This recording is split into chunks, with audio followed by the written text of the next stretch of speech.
बिस्मिल्लाहिर्रहमानिर्रहीम। मैं एक सवाल अमजी देसी सेकुलर अफराद ها میخوایم کنم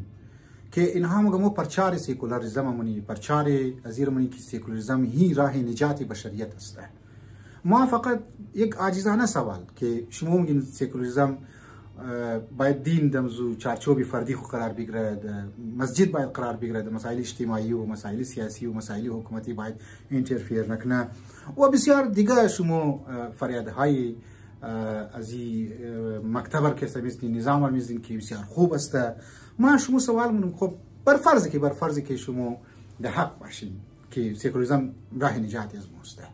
آیا بنیادهای سیکولاریزم کی درست کرده؟ امی یورپی ممالک درسته؟ امی یورپی ممالک درو مایا یوکرین را پوش کرد دمنی نیتو میخواست که بایرش را که پوتین را و روسیه را وادار کرد که برای روسیه که برای یوکرین حمله کنه و از او بعد او را آخری تنها بیل استیستی او را اصلا بیده از دروغ و زیر ساخته های یوکرین را روس تباه کنه اینا دغمش نشنه کی کده گاخه امی سیکولاریزم که است حکومت عایشی و امی سیکولار ممالک حکومت عایشی که است کد امی بظاهر لیبرال حکومت امریکا که است کد. خب امروز چیکار کرد؟ درو ترامپ که است برد، ترامپ درو میخواه باید از یک طرف ترامپ مایم که ما در دنیا دیگه جنگ نمیخوایم، ما در دنیا دیگه قتل و غارت نمیخوایم، غزه باید جنگ شی بند شونه،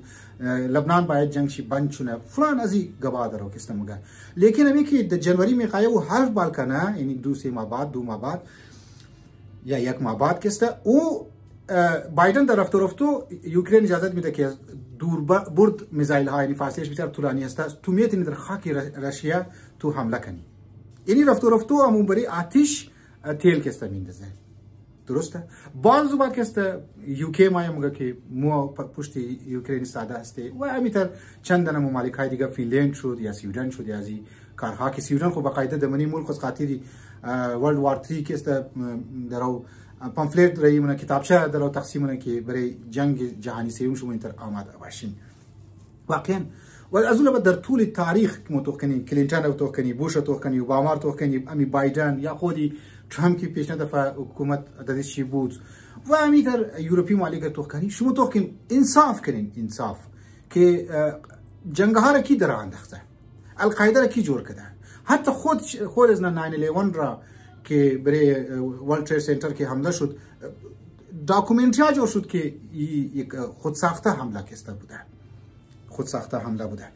ما شما سوالم که آلی بایدن کی درو رئیس است و اونایی که اسحاق محمدی که تو د امریکا هسته و بعضی شما د یورپ هستین، واقعا تو سوچ نکردی که اینی سیاست های یک ملک سیکولار هست که درو جنگ جهانی سوم را ورلد وار 3 درو میخواه شروع کنه و پوتین و روسیه گفته که ما اتم بم که است یوز منو کی کدک امیر ما شما سوال منو آیا اینج دان شما قب میشه، اینج شما دان شما بند میشه که باین امو که شما خو میگین که ما طرفدار